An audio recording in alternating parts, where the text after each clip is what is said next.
नमस्कार दोस्तों, welcome to our channel Lok Sabha exam powered by Lok Sabha academy. दोस्तों कैसे हैं friends?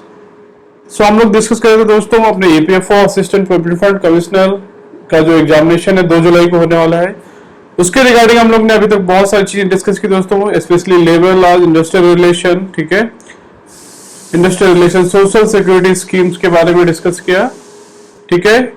I hope this initiative, this channel is helping you in your preparation, ठीक है दोस्तों। सो प्लीज अगर ऐसा कुछ हेल्प हो रहा है तो दोस्तों प्लीज लाइक करिए, सब्सक्राइब करिए और शेयर करिए इस चैनल को, ठीक है दोस्तों। तो today we are going to discuss very important topic friends, India and international organisation और ये फोरम जो है और उनकी मेंबरशिप।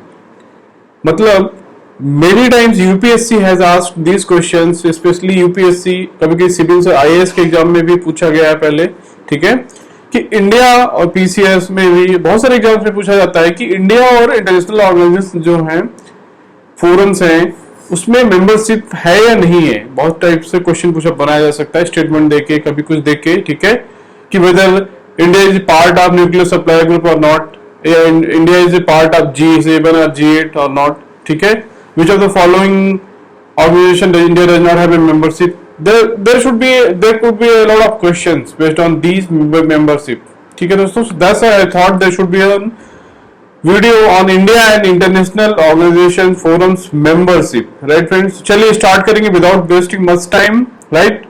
यहाँ पे देखिए दोस्तों, यहाँ पे पहला जो है, India is not a member of following bodies, ठीक है, बहुत इंपॉर्टेंट स्टेटमेंट है, बहुत इंपॉर्टेंट है ये, कि इंडिया कौन कौन सी बॉडीज का जो इंटरनेशनल ग्रुप्स हैं उनका मेंबर नहीं है। आपको ये चीजें पता होनी चाहिए। देखिए बहुत ही शॉर्ट नोट्स है ये, जस्ट 3-4 पेज का पीडीएफ है दोस्तों, बट इस पीडीएफ में आपको बहुत ही यूजफुल इंफॉर्मेशन मिलेगी, ठीक है दोस्तों। इसको अगर आपको पीडीएफ चाहिए दोस्तों, पीडीएफ डाउनलोड करने के लिए तो आप प्लीज ज्वाइन करिए हमारा ग्रुप, उसमें आपको ये पूरी चीजें डाउनलोड कर सकते हैं, ठीक है दोस्तों, जिसका लिंक जो है डिस्क्रिप्शन बॉक्स में दिया गया है, राइट फ्रेंड्स। तो India is not a member of following bodies. तो इसमें देखिए पहला दोस्तों क्या है, न्यूक्लियर सप्लाई ग्रुप।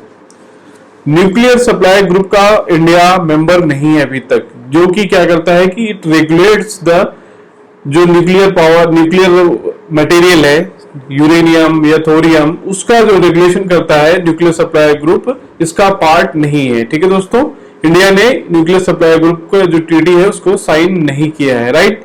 तो आपको पता होना चाहिए ट्रीटी के बारे में, ये सारे ग्रुप्स के बारे में भी you should know, and whether why India has not signed, sometime they may ask, but okay, first you should remember कि India is not member of these following bodies, right. तो पहला क्या है, न्यूक्लियर सप्लाई ग्रुप का part नहीं है, right.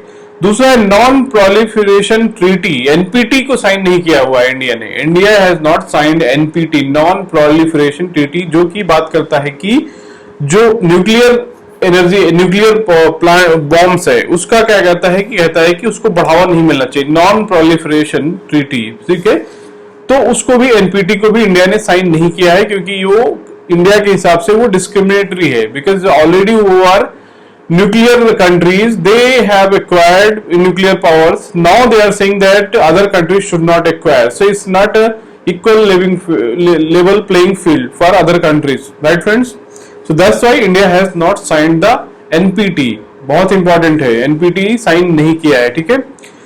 इसी तरह से CTBT एक ऑर्गेनाइजेशन दोस्तों ट्रीटी है, कॉम्प्रिहेंसिव टेस्ट बैन ट्रीटी, इसको भी इंडिया ने साइन नहीं किया है, कि जो की बात करता है कि आप कोई भी कंट्री, नया कंट्री जो परमाणु परीक्षण होता है, न्यूक्लियर टेस्ट है, वो नहीं परफॉर्म कर सकता है, ठीक है, बॉम्ब बनाने के, स्पेशली न्यूक्लियर बॉम्ब बनाने के लिए। जैसे इंडिया ने अभी तक कितने 2 बार किया है, आपको पता होगा दोस्तों, 1974 में, ठीक है, पोखरण 1, पोखरण 2, और 1999 में, सॉरी 1999 में और 1974 में, ठीक है, 2 बार इंडिया ने परमाणु परीक्षण किया है, और इंडिया एक न्यूक्लियर कंट्री है, ठीक है। तो इंडिया ने सीटीबीटी भी साइन नहीं किया है, India is not a member of this CTBT group also, right. बहुत इंपॉर्टेंट है this groups, please pay attention and get this PDF, you will have a lot of clarity about these organisations, right दोस्तों। तो CTBT क्या है ये भी संक्षेप में मैं आपको बताते चल रहा हूं, राइट। एपीसी, एपेक कमेटी बोलते हैं इसको, एपेक कंट्रीज भी बोलते हैं, association of petroleum exporting countries.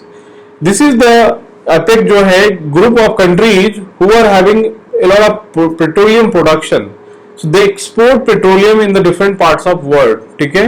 तो ऐसे ही कंट्रीज का एक ग्रुपिंग है जिसको एपेक बोला जाता है, association of petroleum exporting countries. तो obviously you know that India doesn't have much petrol और मच क्रूड ऑयल, ठीक है, ऑयल रिजर्व नहीं है हमारे पास ज्यादा, तो India is not also part of this epic, but you may get confuse sometimes, so you should keep in mind that कि epic का भी मेंबर नहीं है, राइट फ्रेंड। चलिए उसके बाद आता है दोस्तों OECD, organisation of economic cooperation and development. बहुत ही इंपॉर्टेंट ऑर्गेनाइजेशन है दोस्तों OECD भी, ठीक है।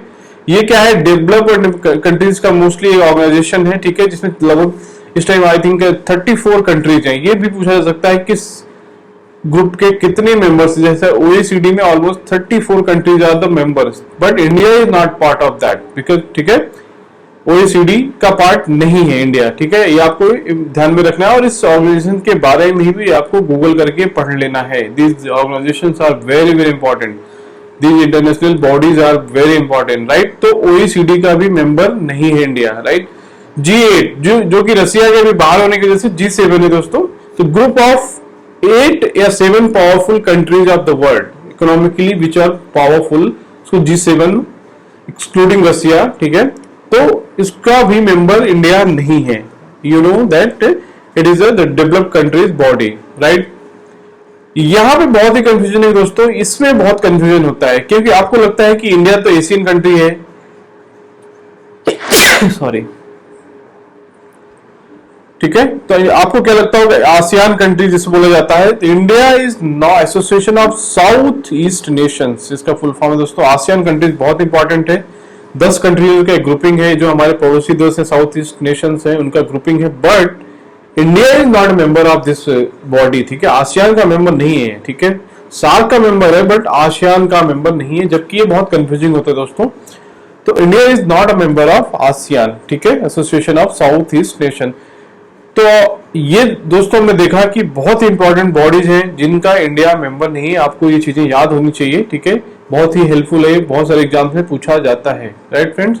और इन सारी जो बॉडीज हैं, जो फोरम्स हैं, इनके बारे में भी आपको पता होना चाहिए। This is very very important for any competitive examination including EPFO assistant probable fund commissioner, enforcement officer, account officer examination also, right. चलिए नाउ वी विल सी कि इंडिया किस किस का जो इंपॉर्टेंट ऑर्गेनाइजेशन उनका मेंबर है, कभी ये पूछा जाता है। तो आपको पहले तो याद रखना किसका नहीं, वो इजी है याद करना क्योंकि नंबर कम है, उन चीज का नंबर कम है कि इंडिया जिन बॉडीज का मेंबर नहीं है, जिसका मेंबर है उसका भी नंबर से यहाँ पे देख लेते हैं, उसके important organisation we have listed, ठीक है, कि India is member of following international bodies, ठीक है।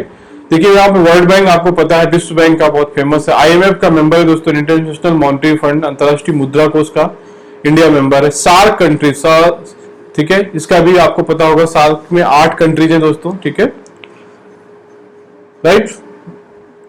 सार्क का मेंबर है दोस्तों, आपको पता होगा, ठीक है, इसमें 8 कंट्रीज हैं। SCO संघाई कोऑपरेशन ऑर्गेनाइजेशन आल्सो इंडिया इसका मेंबर बना था अभी 3-4 साल पहले दोस्तों। संघाई कोऑपरेशन ऑर्गेनाइजेशन, संघाई, इसका भी मेंबर है दोस्तों। यहाँ पे देखिए MTCR मिसाइल,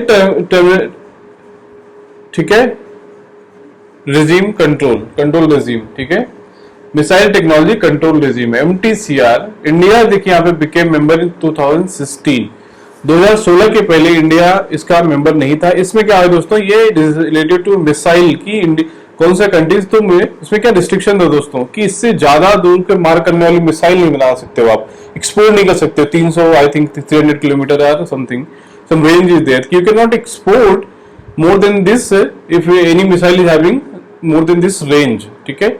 तो इसका मेंबर बनने से इंडिया को फायदा क्या हुआ कि अभी it can export, it can sell missiles to other countries beyond any control, ठीक है, लाइक ब्रह्मोस, ये सब मिसाइल्स इंडिया बेच सकता है अभी, ठीक है, आकाश, ब्रह्मोस, राइट, ठीक है दोस्तों। तो MTCR का भी मेंबर है, मिसाइल टेक्नोलॉजी कंट्रोल रेजिम, इसका 2000। ऑस्ट्रेलिया ग्रुप, ये ग्रुप भी बहुत इंपॉर्टेंट है, आपको ग्रुपिंग्स के बारे में पता होगा। Australia group, India became member in 2018 में रिसेंटली बना दोस्तों। ये किससे रिलेटेड है, related to chemical and biological weapons को, जो कि वर्ल्ड में केमिकल एंड बायोलॉजिकल वेपन्स को बनाने का जो रेगुलेशन है, ये निर्धारित करता है ऑस्ट्रेलिया ग्रुप। तो इस ग्रुप का पार्ट नहीं है तो you can not do anything related to chemical and biological weapons, you don't have any access chemical and biological weapons। तो now India is also part of this Australia group also in 2018, right. Wassenaar group दोस्तों, ये भी बहुत important है। Wassenaar group देखिए यहाँ पे, ठीक है, Wassenaar group India became member इन 2017। ये क्या है, कन्वेंशनल आर्म्स बनाते हैं, जो जैसे जो हमारे बहुत रूढ़िवादी जो नॉर्मल आर्म्स है, कन्वेंशनल आर्म्स है, उसके लिए रेगुलेशन तय करता है, राइट। इसका मेंबर है दोस्तों। Shark already south Asian association for regional cooperation, India इसका मेंबर है। 8 कंट्रीज हैं। ब्रिक्स आपको बहुत इंपॉर्टेंट है, पता होगा बट बहुत ही सिंपल है, तो इंडिया इसका भी मेंबर है, ठीक है। इसमें ब्राजील, रसिया, चाइना, इंडिया, साउथ अफ्रीका इसका मेंबर है, राइट। ये सारे ऑर्गेनाइजेशन ऐसे हैं दोस्तों, बहुत ही इंपॉर्टेंट है, आपको पता होना है कि कौन कौन से मेंबर हैं। मैं इसकी इस पीडीएफ में आपको बहुत सारी इंफॉर्मेशन है, ठीक है। इसके एक एक ऑर्गेनाइजेशन के दोस्तों आप इसके बारे में पढ़ लीजिए, कितने मेंबर हैं, कौन नहीं है मेंबर, ठीक है। ये पक्का एग्जामिनेशन में बहुत सारे एग्जाम में क्वेश्चंस आ सकते हैं, ठीक है।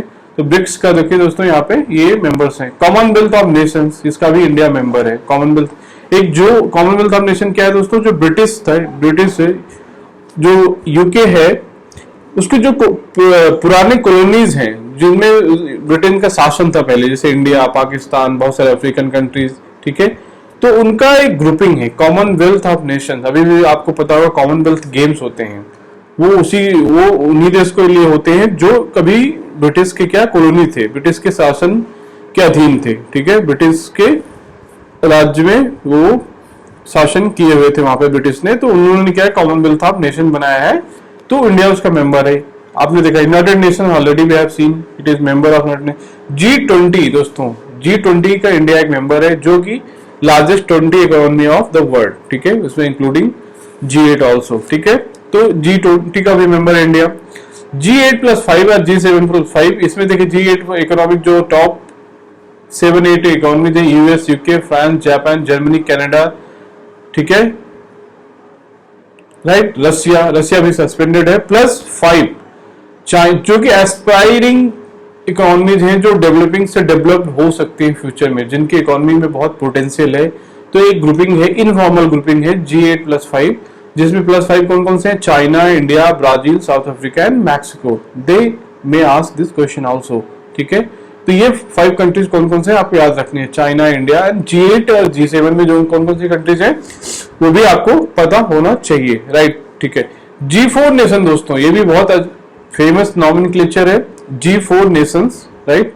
ये क्या है दोस्तों, informal group of countries which support each others bid for permanent seats United Nations Security Council, ठीक है।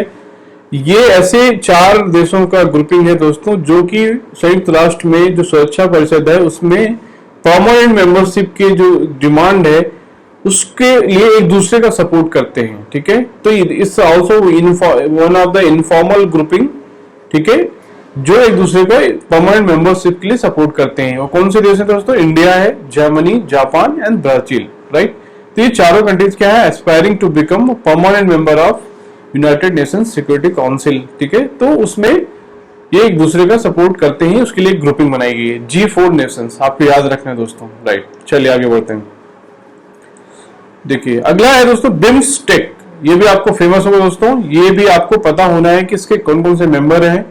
बे of Bengal initiative for multi sectoral technical and economical cooperation दोस्तों, बिम्स्टेक, ठीक है। ये इंटरनेशनल ऑर्गेनाइजेशन है, जिसमें मेंबर्स कौन कौन है दोस्तों, इसमें देखिए Bangladesh, India, Myanmar, Sri Lanka, Thailand, Bhutan and Nepal, right. तो बिम्स्टेक के जो मेंबर्स हैं ये कितने हैं, 3, 3, 6, 2, 8, राइट। बहुत इंपॉर्टेंट है ये आपका, इंडिया इसका मेंबर है। मेकांग गंगा कोऑपरेशन, ये सारे क्वेश्चन दोस्तों यूपीएससी के जो सिविल सर्विसेज एग्जामिनेशन है उसमें कहीं ना कहीं पूछे जा चुके हैं। दिस इंस्टीट्यूशन, दिस ऑर्गेनाइजेशन, ठीक है, this informal groupings also they have asked question की what is the role and who which countries are the part of these groupings, right। तो मेकांग गंगा कोऑपरेशन भी इसका इंडिया मेंबर है। Organisation to increase cooperation in tourism, cultural, educational and transportation sector, जिसमें India, Thailand, Myanmar, Cambodia, Laos and Vietnam, right. तो ये बहुत important है कि कौन कौन से इसके मेंबर हैं, ये भी चीजें आपको याद रखना है, राइट। ये भी आपको इसको याद रखना है, राइट, कि इसका मेंबर है मेकांग गंगा कोऑपरेशन, राइट दोस्तों, ठीक है। तो ये भी आपको याद रखना है। ठीक है दोस्तों, यहाँ पे देखिए India Ocean Rim countries association, Indian Ocean Rim Association, ये भी इंपॉर्टेंट है। ठीक है, Indian Ocean Rim Ocean IOR association. ठीक है, ये क्या है, countries which have coast line on the Indian Ocean, ऐसे कंट्रीज जो इंडियन ओशियन के कोस्ट लाइन पे स्थित हैं, इनका एक ग्रुपिंग है that is called Indian Ocean Rim Association, right. तो इसका भी इंडिया पार्ट है, राइट। नॉन अलाइनमेंट मूवमेंट, आपको पता होगा इंडिया के गुट निरपेक्ष जो एक आंदोलन है उसका पार्ट है, तो नाम एक ऑर्गेनाइजेशन है, ठीक है, उसका भी इंडिया पार्ट है नाम। ठीक है, financial action task force FATF, ये भी इंटरनेशनल लेवल पे एक ग्रुपिंग है जो कि क्या करता है कि जो इलीगल ट्रांजेक्शन है, जो मनी लॉन्ड्रिंग के केसेज है, उसको मॉनिटर करता है। तो India is part of this FATF also, very very important. ठीक है, तो ये चीजें बहुत इंपॉर्टेंट दोस्तों। ये सारे जो कंट्री मैंने देखा दोस्तों, आपने देखा इन सारे ग्रुपिंग्स का, इंटरनेशनल बॉडीज का इंडिया मेंबर है, राइट। ठीक है, I hope this is going to be helpful in your examinations, right. यहाँ पे और देखिए कुछ इनफॉर्मल ग्रुपिंग्स एंड समिट्स हैं, जैसे क्वाड बहुत फेमस है। क्वाड आप इन्फॉर्मेशन जो न्यूज में सुनते होंगे, क्वाड कंट्रीज का मीटिंग अभी रिसेंटली भी होने वाला था। ठीक है, तो ये क्या है, इसका भी 1 मिनट। ठीक है, तो ये क्वाड कंट्रीज में दोस्तों क्या है, 4 कंट्रीज, आपको क्वाड से पता होगा, India, Australia, Japan and US against rise of China. ये क्या है, ग्रुपिंग ऑफ 4 कंट्रीज जो कि चाइना के राइज को, जो चाइना का वो है दबदबा बन रहा है वर्ल्ड में, स्पेशली इंडियन ओशन के आसपास या जो इधर का एरिया है, इंडियन सब कॉन्टिनेंट है, उधर उसको रोकने के लिए there is a informal grouping called Quad, India, Australia, Japan and US, right दोस्तों। चलिए, इनका एक एक्सरसाइज भी होता है दोस्तों, मालाबार एक्सरसाइज, आपको पता होगा ये नेवी एक्सरसाइज होता है, तो ये एक मालाबार एक्सरसाइज भी बहुत फेमस है, पूछा जा चुका है। G33, this is also important दोस्तों। G33 ग्रुपिंग क्या है, led by India coordinating the on WTO issues, जो WTO होता है, वर्ल्ड ट्रेड ऑर्गेनाइजेशन, विश्व व्यापार संस्था, उसमें क्या है, एक ग्रुपिंग है कि 33 कंट्रीज का, लेड बाय इंडिया, बहुत इंपॉर्टेंट है कि ये इसको इंडिया लीड करता है, and they support each other on the trade issues in WTO, World Trade Organisation, against developed countries. Suppose some developed countries, some they are trying to some impose some tariff, some other tariff barrier, trade barriers, so they will oppose collectively against those provisions, right। तो उसके लिए एक informal grouping है G33, बहुत important है ये चीजें आपको याद। G77 नेक्स्ट दोस्तों, G77 ये भी बहुत इंपॉर्टेंट है। ये क्या है, the group of 77 at the United Nation is loose coalition of developing nation दोस्तों।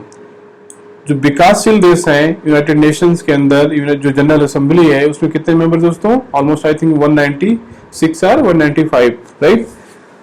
तो उसमें से 77 ग्रुपिंग ऑफ कंट्रीज है जो डेवलपिंग कंट्रीज हैं, जो कि प्रमुख members collective economic interest and create and enhance joint negotiating capacity in United nation. तो ये बेसिकली क्या करते हैं, this countries will support each other in United nation for any operation, suppose, ठीक है, कुछ ऐसा रेजोल्यूशन लेके आते हैं डेवलप कंट्रीज जो कि डेवलपिंग कंट्रीज के अगेंस्ट है, so they will oppose collectively, that's why it is known as the members collective economic interest and create an enhanced joint negotiating capacity in the United Nation, right दोस्तों। ठीक है, तो India इसका भी member. ASEAN India summit दोस्तों, ASEAN का member नहीं है दोस्तों India, but ASEAN India summit एक होती है जो कि इनफॉर्मल ग्रुपिंग है, इसमें इंडिया पार्टिसिपेट करता है, राइट। आसियान का मेंबर नहीं है, बट आसियान इंडिया समिति एक अलग से होती है, उसका मेंबर है, राइट। ईस्ट एशिया समिट दोस्तों, ईस्ट एशिया समिट का भी पार्ट है दोस्तों, एक बेसिक ग्रुपिंग है दोस्तों, India, Brazil, South Africa and China climate grouping है, इसका भी इंडिया पार्ट है। ठीक है, इसको क्या बोलते हैं, बेसिक कंट्रीज का grouping, right. These groupings are very very important. I am just giving you the crux and gist of the all international organizations. Believe me दोस्तों, ये बहुत ही यूजफुल PDF है, आपको बहुत हेल्प करेगा इंटरनेशनल लेवल पे, prelims में और मेंस में भी आंसर लिखने के लिए, for UPSC and for other interviews में भी। ठीक है, तो ये जरूर आप पढ़ लीजिए, 2-3 बार पढ़िए, आपको याद हो जाएंगे सारे ऑर्गेनाइजेशन, बहुत इंपॉर्टेंट है। इप्सा देखिए, इंडिया, ब्राजील, साउथ अफ्रीका एक ग्रुपिंग है जो कि एक दूसरे को सपोर्ट करते हैं, IBSA. India is looking to join, देखिए एपेक का मेंबर नहीं है, यूनाइटेड नेशन सिक्योरिटी काउंसिल का भी नहीं, सुरक्षा परिषद का मेंबर नहीं है। India is not part of United nation security council, NSG का भी नहीं है, ऑस्ट्रेलिया एंड वासेनार ग्रुप का तो ऑलरेडी बन चुका है, ठीक है, ये भी रॉन्ग। तो ये चीजें बहुत इंपॉर्टेंट दोस्तों हमने देखा, ठीक है, वी हैव सीन, ठीक है। चलिए यहाँ पे देखिए एक चीज और दोस्तों कि यहाँ लिस्ट ऑफ इंटरनेशनल ऑर्गेनाइजेशन जो कि जिनेवा में जिनका हेडक्वार्टर है, स्विट्जरलैंड जिनेवा, ठीक है, बहुत सारे ऑर्गेनाइजेशन हैं जो कि यूनाइटेड नेशन जो जिनेवा स्विट्जरलैंड में सिचुएटेड हैं, जिनका हेडक्वार्टर है। तो यहाँ पे एक लिस्ट दी हुई, देख लीजिए आप दोस्तों, पीडीएफ में आप देख सकते हैं, ये लिस्ट बहुत इंपॉर्टेंट है। These institutions are very very important at world level, ठीक है, उसकी एक लिस्ट है कि जैसे यूनाइटेड नेशन का ऑफिस है, सर्न का ऑफिस है, ठीक है, आईएलओ इंटरनेशनल लेबर ऑर्गेनाइजेशन का है, आईटीयू का है, बहुत सारे ऑर्गेनाइजेशन आप देख सकते हैं। डब्ल्यूएचओ का हेडक्वार्टर है जिनेवा में है, ठीक है, स्विट्जरलैंड में। विपो का वर्ल्ड इंटेलेक्चुअल प्रॉपर्टी ऑर्गेनाइजेशन का है, ठीक है, वर्ल्ड मेट्रोलॉजिकल ऑर्गेनाइजेशन का इसका भी हेडक्वार्टर कहाँ पे है, स्विट्जरलैंड जिनेवा में है, ठीक है। United nation high commissioner for refugees का है, ठीक है, United nation high commissioner for human rights का है, ठीक है, इसका भी हेडक्वार्टर कहाँ पे है, स्विट्जरलैंड जिनेवा में है। तो that's why I have given so that you will remember that these organizations are having headquarters at Switzerland, Geneva, right? तो जिनेवा में ऐसे ही क्वेश्चन कभी कभी पूछा जाता है वनडे एग्जाम में स्पेशली, ठीक है, कुछ एग्जाम्स में ये चीजें। डब्ल्यूटीओ का ऑर्गेनाइजेशन भी जो है हेडक्वार्टर है दोस्तों स्विट्जरलैंड जिनेवा में, बहुत इंपॉर्टेंट है, डब्ल्यूटीओ का है, ठीक है, इंपॉर्टेंट ऑर्गेनाइजेशन आप देख सकते हैं, ठीक है, जो छोटे हैं उनको आप छोड़ सकते हैं, जो नहीं इंपॉर्टेंट है, राइट। वर्ल्ड इकोनॉमिक फोरम का जो है दोस्तों उसका भी कहाँ पे है, स्विट्जरलैंड जिनेवा में है, राइट। तो बहुत इंपॉर्टेंट पीडीएफ है दोस्तों, ठीक है। तो हमने देखा दोस्तों अभी तक वी हैव सीन कि इंडिया और इंटरनेशनल ऑर्गेनाइजेशन किसका किसका मेंबर नहीं है। तो ये बहुत इंपॉर्टेंट पहला पार्ट कि NSG, NPT, CTBT, APEC, OECD, G8 and ASEAN का तो मेंबर नहीं है दोस्तों, राइट, और बाकी सबका मेंबर है। तो ये आप याद रखिए, ये पीडीएफ आप ले लीजिए, ठीक है, इसका लिंक जो है डिस्क्रिप्शन बॉक्स में दिया है दोस्तों, टेलीग्राम चैनल को ज्वाइन कर लीजिए, वहां से आपको सारी पीडीएफ मिल जाएंगी, ठीक है दोस्तों। I hope this PDF is helpful for your examination so that you can remember your facts, ठीक है दोस्तों। चलिए दोस्तों, thanks for watching, see you next lecture with the next topic, thank you।